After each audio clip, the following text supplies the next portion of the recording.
Assalamualaikum warahmatullahi wabarakatuh.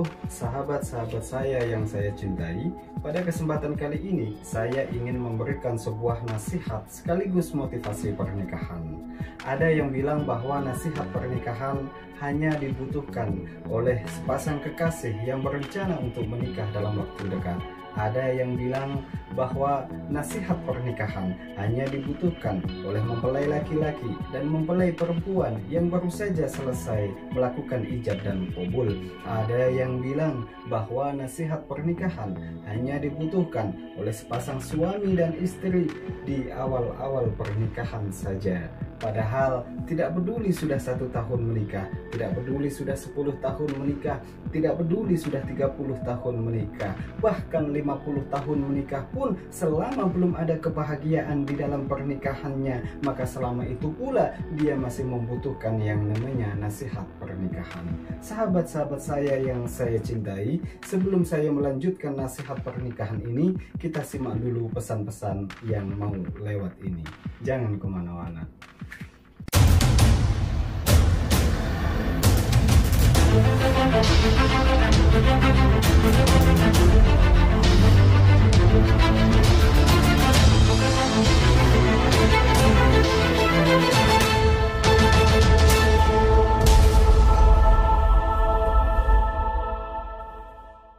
Sahabat-sahabat saya yang saya cintai, menikah itu bukan pacaran yang ketika engkau bosan maka dengan seenaknya bisa kau tinggalkan.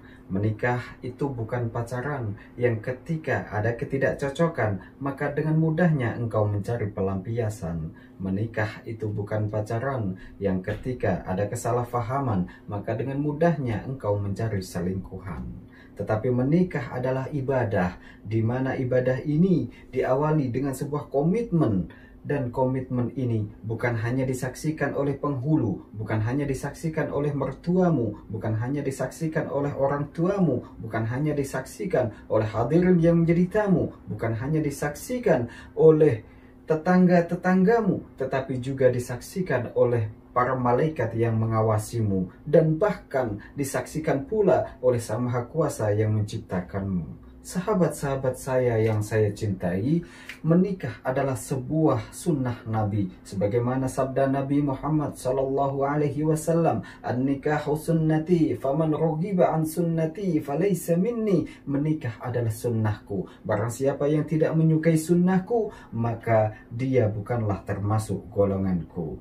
Menikah itu biayanya murah, yang mahal itu adalah biaya gengsi. Maka buat kalian yang mempunyai modal meskipun hanya sedikit, jangan takut untuk menikah. Sebab Allah sudah berjanji, "Wa ankihul ayama minkum wassalihina min ibadikum wa imaikum iyakunu fuqara'a yughnihimullahu min fadlih wallahu wasi'un alim." Dan nikahkanlah orang-orang lajang di antara kalian dari hamba sahaya, dari orang-orang yang soleh. Dan andai kata mereka itu tidak mampu, andai kata mereka itu fakir, maka Allah akan memampukan mereka. Sebab karunia Allah begitu sangat luas. Sahabat-sahabat saya yang saya cintai, setiap orang mempunyai tujuan yang berbeda-beda ketika ingin menikah. Ada yang tujuannya hanya sekedar ingin melampiaskan hawa nafsunya. Ada yang tujuannya hanya sekedar ingin numpang hidup sama pasangannya. Ada yang tujuannya karena ada motif politik di balik pernikahan itu. Lalu sebenarnya tujuan menikah itu apa? Tujuan menikah tidak lain adalah tujuan diciptakannya pasangan. Allah sudah berfirman, "Wa min ayatihi an khalaqa lakum min anfusikum azwaja litaskunu ilaiha wa ja'ala bainakum mawaddatan wa rahmah inna fi dzalika laayatin liqaumin yatafakkarun." Dan dari tanda-tanda kekuasaannya Allah adalah diciptakan pasangan untuk kalian dari jenis kalian sendiri. Jin dipasangkan dengan jin, setan dipasangkan dengan setan, dan manusia dipasangkan dengan manusia. Ini adalah tanda-tanda kekuasaannya Allah. Supaya apa diciptakan pasangan? Litaskunu, supaya sakinah, supaya tenang jiwamu, supaya tidak meronta-ronta jiwamu karena kesepian. Makanya buat kalian yang selalu merasa kesepian, menikahlah, sebab dengan menikah hatimu akan merasa tenang. Wa ja'ala bainakum mawaddatan wa rahmah, dan akan ditumbuhkan mawaddah dan warahmah di hati kalian. Akan ditumbuhkan cinta dan kasih sayang. Cinta dan kasih sayang itu apa? Cinta adalah perasaan suka terhadap seseorang yang diakibatkan kita mengetahui kelebihannya. Sayang itu apa? Jadi kasih sayang adalah kita tetap mempertahankan rasa suka kita meskipun kita tahu kekurangannya. Ini adalah kasih sayang. Makanya dalam ayat ini seringkali dijadikan doa ketika ada orang yang sudah menikah. Semoga sakinah, semoga mawaddah, dan semoga warahmah. Inilah tujuan orang yang menikah. Orang yang menikah ingin bahagia, ingin ada cinta, dan ingin ada kasih sayang. Sahabat-sahabat saya yang saya cintai, maka jangan pernah mencintai seseorang yang tidak mungkin untuk dinikahi karena dia sudah menikah dengan orang lain.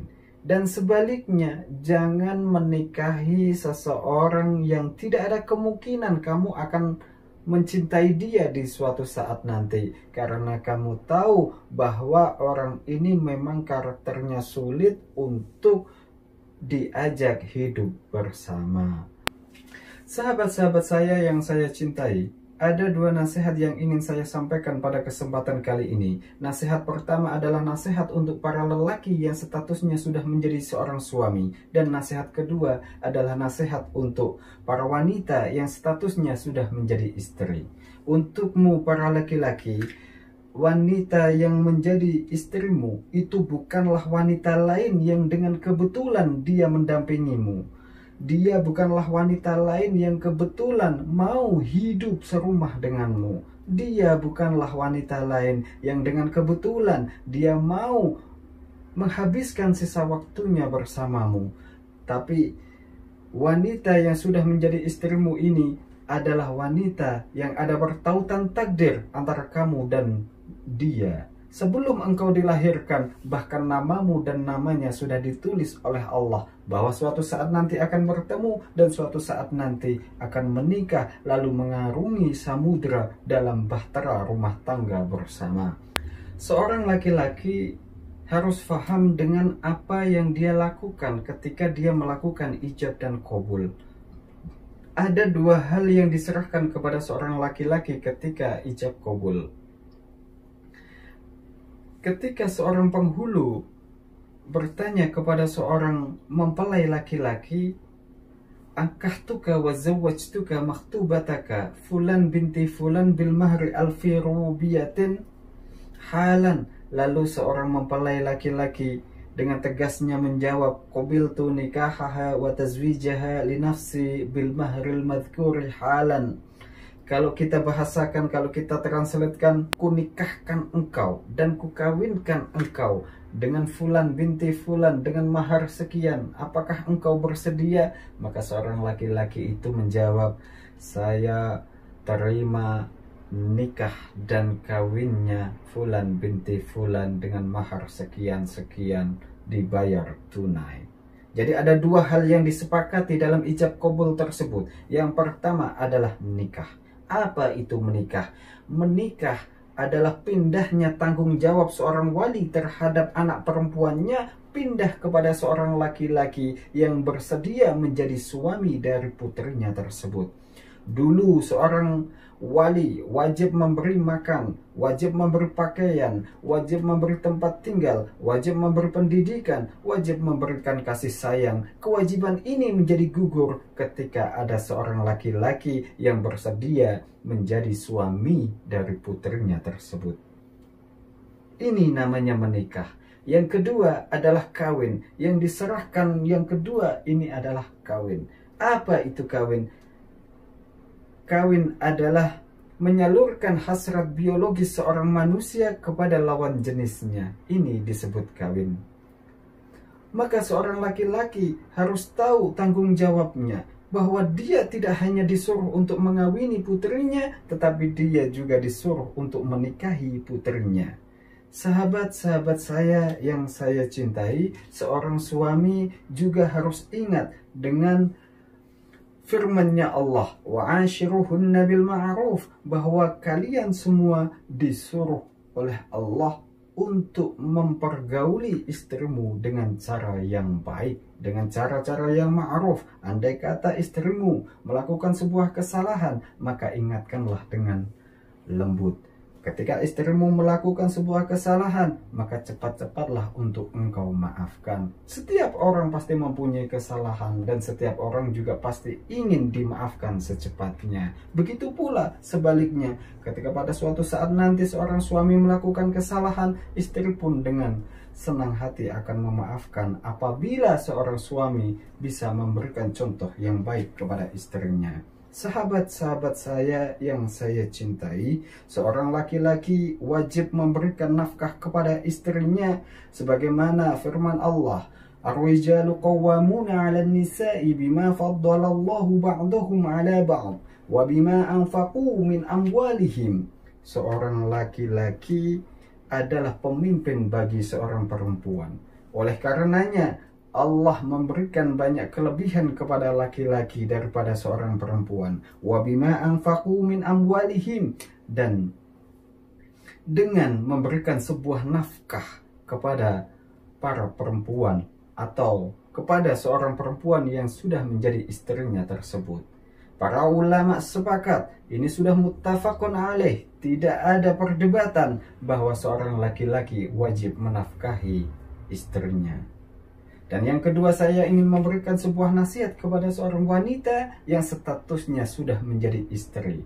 Wahai para wanita, engkau harus tahu bahwa lelaki yang menjadi suamimu bukanlah lelaki yang kebetulan mau mengurusmu, bukanlah lelaki yang kebetulan mau menafkahimu, bukanlah lelaki yang kebetulan dan tanpa sengaja mau hidup bersamamu. Tetapi engkau harus ingat, ada sebuah pertautan takdir antara kamu dan suamimu, bahwa sebelum engkau lahir, namamu dan nama suamimu sudah tertulis di Lauhil Mahfuz, bahwa suatu saat nanti kalian akan bertemu, bahwa suatu saat nanti kalian akan bersatu dalam hiruk pikuk keluarga, dalam hiruk pikuk bahtera keluarga, dan kalian akan menjalani hidup ini bersama. Wahai wanita yang statusnya sudah menjadi seorang istri, engkau harus ingat bahwa Nabi sudah pernah berpesan, "Fangduri aina anti minhu, fa innama huwa jannatuki wa naruki." Ingatlah posisimu, ingatlah siapa dirimu, dan ingatlah siapa suamimu. Sebab suamimu bisa menyebabkanmu masuk neraka, tetapi suamimu juga bisa menyebabkanmu masuk ke surga. Dengan apa tingkah lakumu, dengan bagaimana caramu memperlakukan suamimu, bagaimana caramu menghormati suamimu, maka inilah yang akan menyebabkanmu di suatu saat nanti kamu akan masuk surga ataupun masuk neraka. Bahkan Nabi Muhammad SAW pernah memberikan sebuah kode keras kepada seorang wanita. "Lau kuntu amiron ahadan ayyasjuda li ahadin la amartu al-mar'ata an tasjuda li zawjiha." Andai kata aku ini diperbolehkan untuk menyuruh seorang hamba sujud di hadapan hamba yang lain, maka aku akan menyuruh seorang wanita untuk sujud di hadapan suaminya. Ini adalah sebuah kode keras dari Nabi Muhammad SAW kepada para wanita. Jika engkau statusnya sudah menjadi seorang istri, maka engkau harus sadar bahwa suamimu adalah pemimpinmu. Tak peduli sebanyak apapun penghasilanmu, tak peduli sudah secantik apapun dirimu, tidak peduli berapa banyak orang yang menjadi pengagummu, suamimu tetaplah imammu dan kamu adalah makmumnya. Sahabat-sahabat saya yang saya cintai, Baik Anda adalah seorang laki-laki yang saat ini statusnya sudah menjadi suami, ataupun Anda adalah seorang perempuan yang saat ini statusnya sebagai seorang istri, Anda berdua adalah sama-sama pemimpin. Seorang laki-laki adalah pemimpin bagi keluarganya dan seorang wanita adalah pemimpin bagi harta yang sudah diserahkan oleh suaminya kepadanya. Sebagaimana sabda Nabi Muhammad SAW, "Kullukum ra'in wa kullukum mas'ulun an ra'iyatih, wa rajulu ra'in ala ahli baitihi wa huwa mas'ulun an ra'iyatih, wal mar'atu ra'iyatun ala mali zawjiha wahia mas'ulatun an ra'iyatiha."